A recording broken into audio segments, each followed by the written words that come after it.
Hello and welcome to this painting demonstration of Connemara in the far west of Ireland. Now I am an ambassador for the Princeton Brush Company and I'll be using Princeton brushes throughout the demonstration.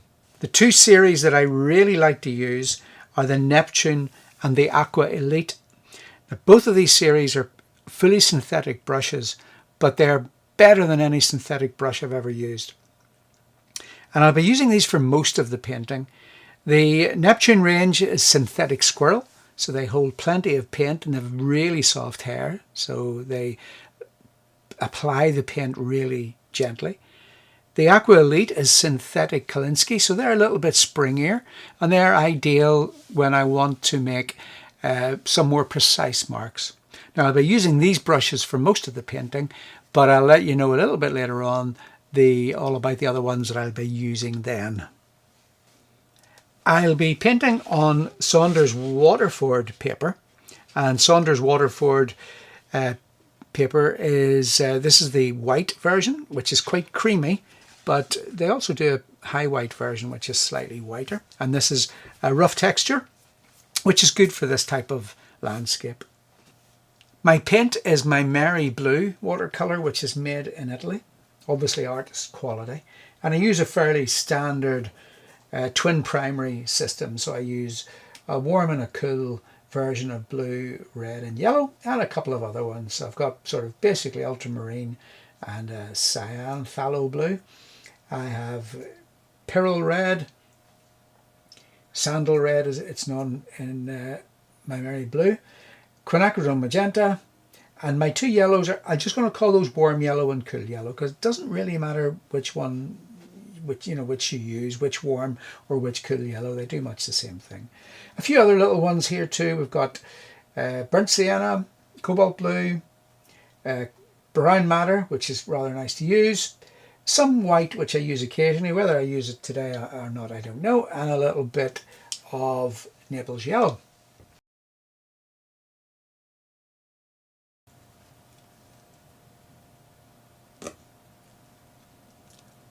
We want a sort of grey, so we'll get a basic grey.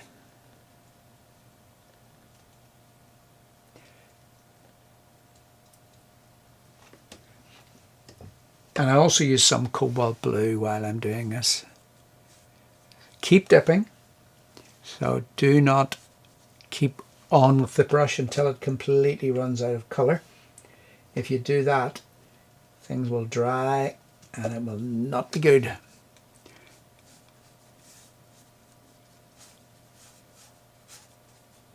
So I'm just looking for a slightly varied grey, blue sky area. As I say, I'll bring this right down. Keep dipping, remember.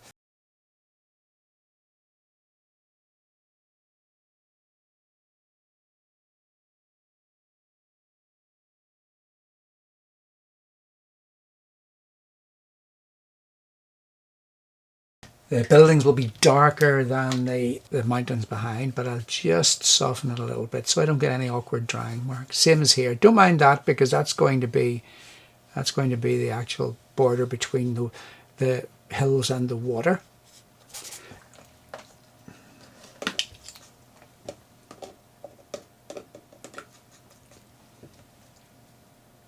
Now I want some slightly stronger paint now, and I'm just going to use this to get some slightly darker clouds into the damp sky. So the sky is damp, and I'm just going to bring this in a little bit.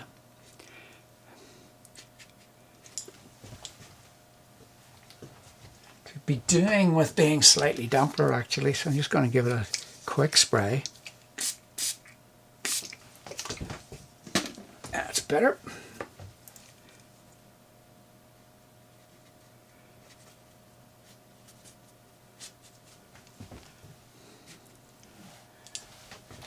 Again, a little spray just to help it along.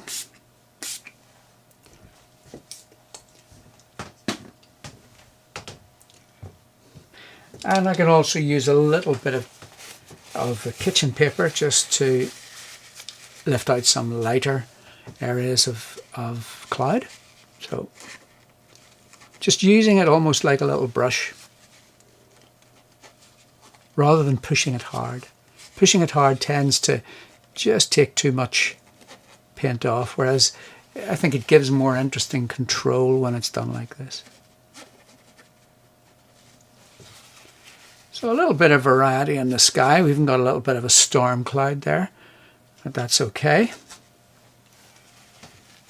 And just dry up that drip at the bottom, and I think that's probably enough for our sky. So I can continue on down the rest of the paper. So back to some blue.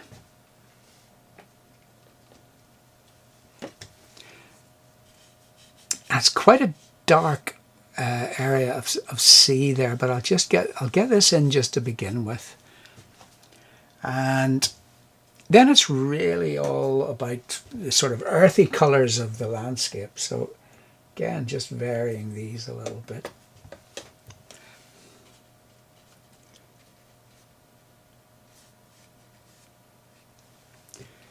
And I'm not really thinking about actual plants or anything at this point.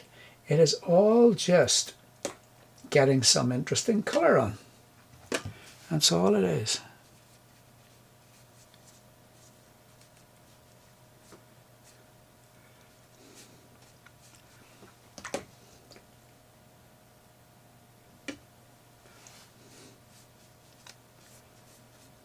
So it all runs together. We don't have any issues with hard edges, just in there. I don't want that to be a hard edge. This is a barely damp brush that I'm just going in there just to soften things a little bit.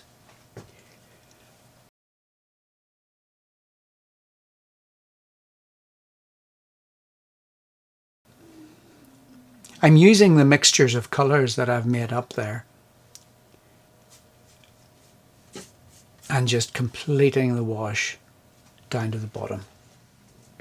Now for the background mountains, I want these to be really quite bluish. So I'm adding a little bit of that cobalt blue into that green just to really blue it a little bit.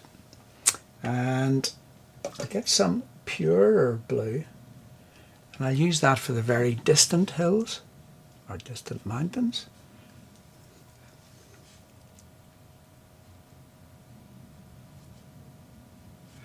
And I'll use that slightly, well, there's not a huge amount of difference, but there's a little bit of difference there.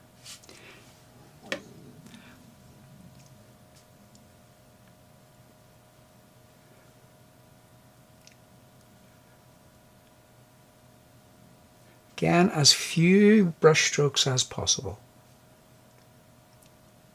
but painting wet, painting really wet. Because painting wet means that you will get smooth washes.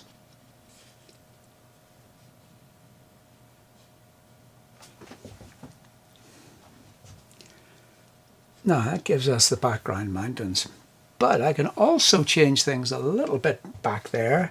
I don't want to do anything too complicated back there because it is in the distance. It is so easy to end up with really too much detail and background, so I'm trying to avoid this. Just wanting to get a little bit of slightly warmer greyish colour here. And we'll get that in just a little bit closer in places. And it's just to hint at the variation in the mountains. This is to try to hint at the sunlight. So there is sun's coming from the right. So we're getting a little bit of variation on these hills, but nothing too much. Always important to make sure that the paint you're adding is stronger than the paint that is already there. If it isn't, you will end up getting cauliflowers when you're painting into damp areas. I'm almost getting it there, so I'm just strengthening up that wash just a little bit. I think that's probably enough. Gives us enough interest in in the mountains.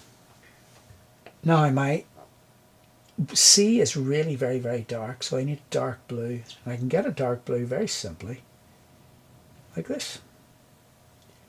So this burnt sienna will automatically darken the ultramarine.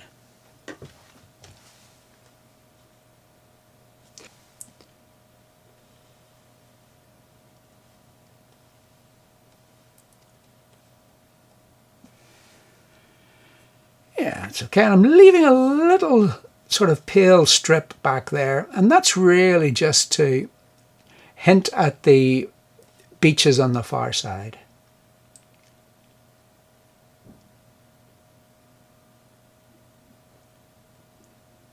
Now there are a lot of little fence posts back here, and these could be done, in fact they'd probably be easier done just with white gouache, but you can paint around them, so you could do things like that, but maybe do them with white gouache later, because the problem is anything that takes time causes problems with the wash, so it's best to avoid these problems with the wash. Now that's my sea, maybe slightly darker than I was expecting, but always remember things need to be slightly darker than you want them to be because they're going to dry lighter. They always do. Okay, continuing on then. I need to get some of the vegetation in, so I want to get a little bit more variation in my in the grass and things like that. So I'm just going to use the same mix that I'd made before.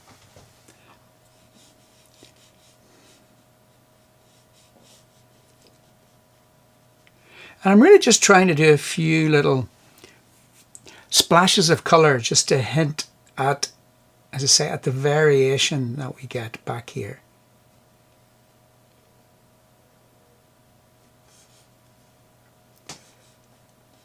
Trying to join it together as far as possible because you're much better with a few big interesting shapes than lots of little tiny shapes.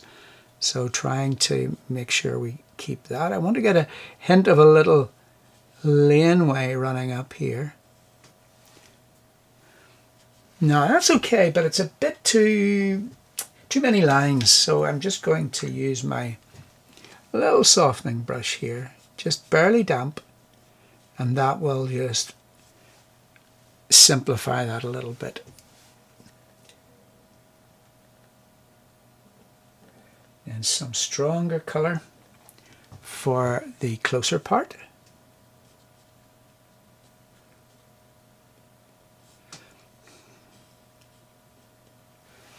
And again, I'm trying to hint at the sort of roughness of the grass without really getting too bogged down in detail. That's really what I suppose what I fear is too much detail. I don't want a lot of detail.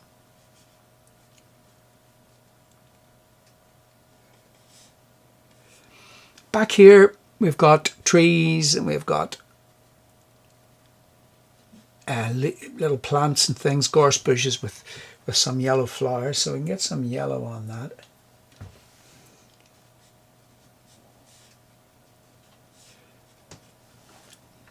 And then the rest back to the green.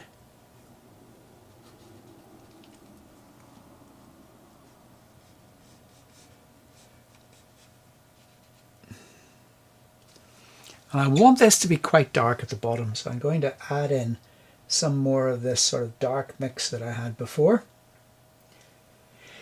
By reusing these previously mixed washes, it means that we get a sort of harmony in the painting, so things match up.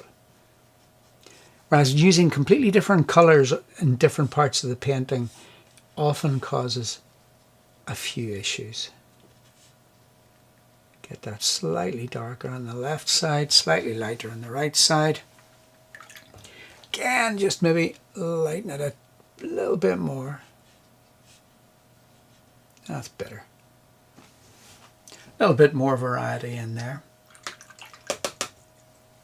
I'm going to leave that little sharp edge at the bottom because that will hint at the trees then becoming grass again.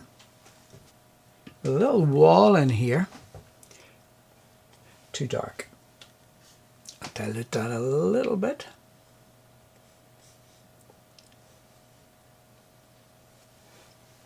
and lots of little posts on it.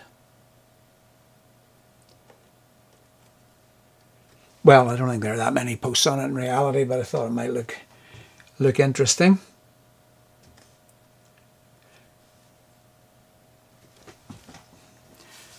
Little wall, and then into the foreground field area. So once again, just that same mixture that I've been using.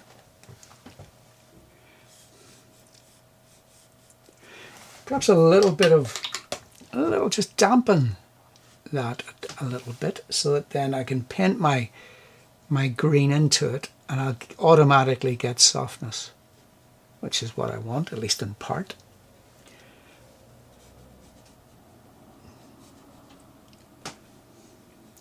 And at the bottom here, again, just a hint at the unevenness of the grass. I don't want to do too many little marks like this. That becomes a little bit too much, but I'm wanting to hint at that rather than actually do it. I know that might sound a bit strange, but it's all to do with hinting and suggestion. And it's easy to overdo this, so again, I'm going to be careful not to do too much. I'm going to pick up some more of that dark. And I'm just going to drop that dark into some of the areas of my grass. And this is again purely for interest. Those little bits of extra colour all help.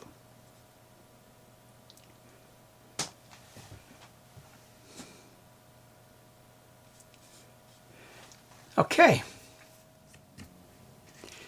In the Aqua Elite range, Princeton also do this little set of travel brushes, and these are really good, obviously for traveling, but useful for all sorts of things. And it means the brush is always kept protected. Now I'm going to use the size 10 here for, they go right down, I think there's 10, 8, 6 and 4. And I'm going to use the size 10 for the sort of final little details. So first of all, for the rooftops of the buildings are white, but they've got grey rooftops. So I'm going to again just use that same mix to get me a grey.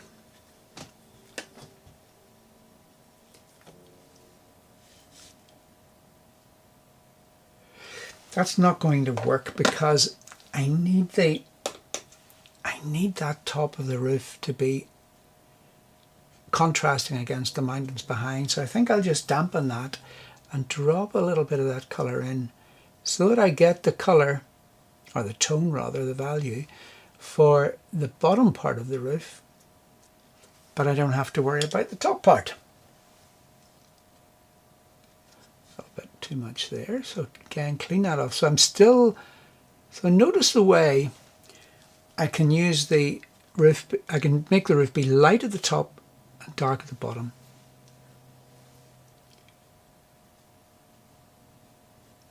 Now the tip on this brush makes these little precise marks. Very, very simple to do.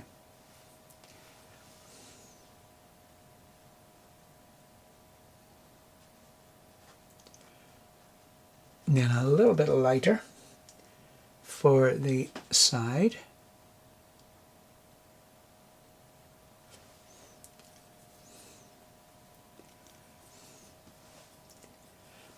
And lighter again for the distance. There weren't really a lot of windows and whatnot in this, but I'm going to put a couple of little windows in. Remember, you're painting a picture, you are not copying reality. A couple of little windows, that will do. Now there needs to be a little bit of shadow in that, but that will come later. Telegraph poles. Telegraph poles, same mixture will do.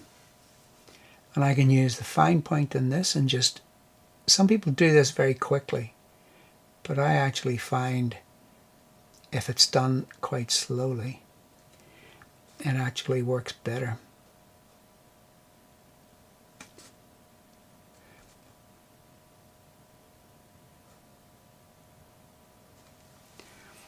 And the bottom part of the pole, I want that to disappear.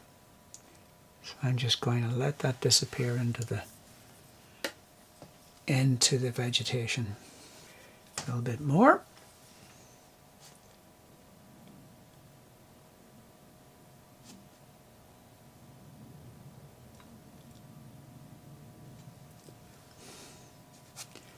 That's deliberately at a slight angle. I think it actually is at a slight angle in the actual subject.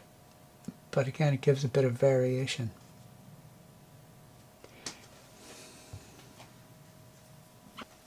Now we'll get a few really strong darks in. There's some shadows. Maybe get the shadows in first.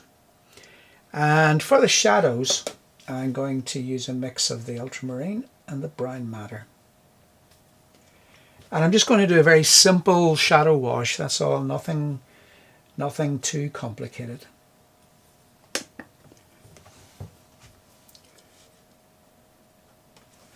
Maybe it's slightly less strong than that.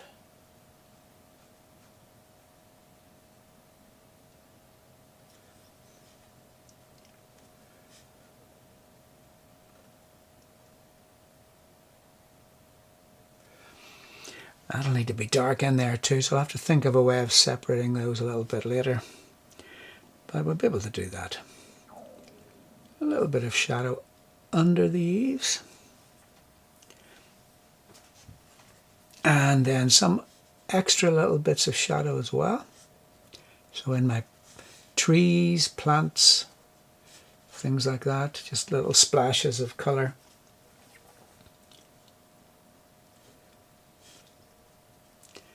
Just to make it interesting.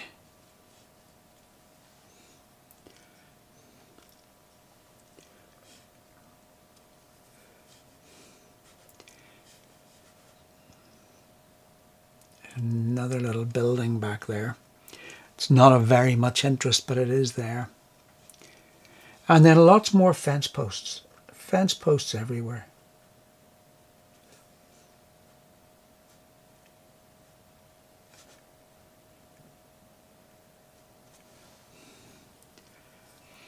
Now I have to be careful here. I don't want to put too much in. I don't want to put in unnecessary detail. So for example, I'm not going to bring these fence posts all the way down to here because it will divert the eye away from the buildings, which is really where I want the eye to stay.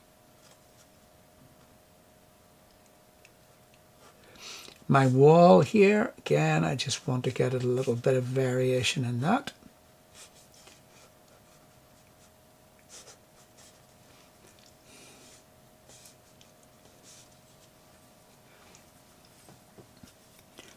And indeed on my grass too.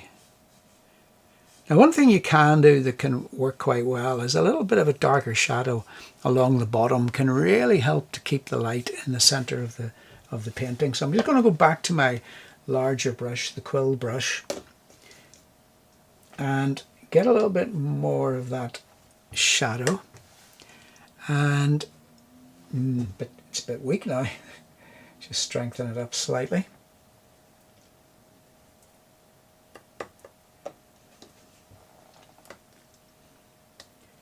A little bit more. I like it warm in the foreground, so just a little bit more of the brown matter in there.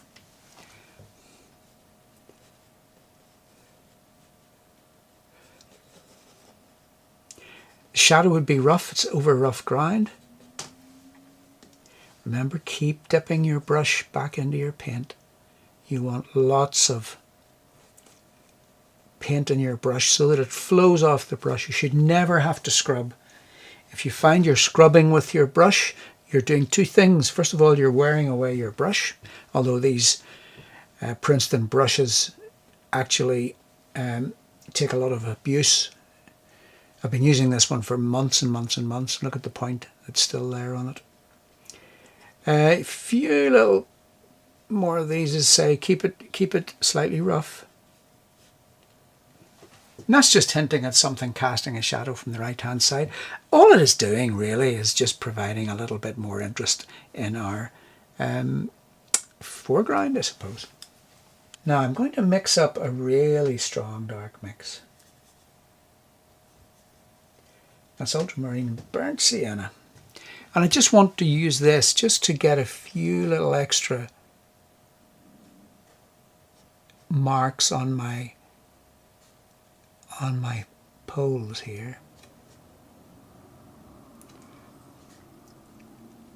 Again, just purely for variety. A little bit extra variety. I still need to do a little bit with this building because there's 3 walls there. So I'm just going to darken that one a little bit. The middle one. That'll separate it from the other 2. There we go. Simple as that. Over here, this little building is quite a dark color and tone, so we'll get something in there. That'll do fine. Even little things like these windows, again, just little bits of extra dark in there, but not over everything, so that we get variety. So it's not always just the same tone, it's lots of little hints of different tones. Now finally I'm going to use, this is another Aqua Elite brush, and this is the rigger, size 10 rigger, so it's nice long hair, perfect for twigs and things like that.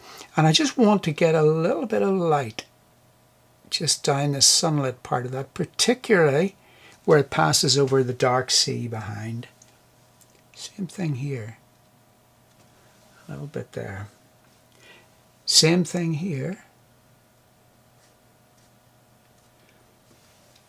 And same thing over here.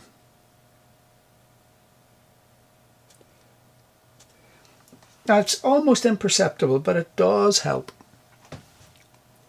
Now if you remember from back at the beginning, these little fence posts that I painted round, and I was saying that you can just use white and it'll do much the same job.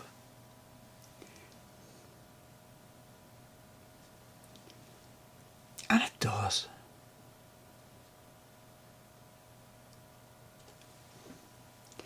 And of course the starkness of that tiny amount of white against the dark sea beyond really adds to the contrast.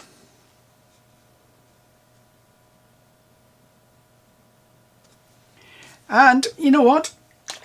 The thing about painting is there is absolutely no way of determining when the painting is finished. But a good way of determining it, I think, is when you really can't think of much else to do, well then probably that's a good time to stop. So I hope you enjoyed that, folks. I really enjoyed painting that for you using my Princeton brushes. They're really good brushes. You should check them out. Bye-bye.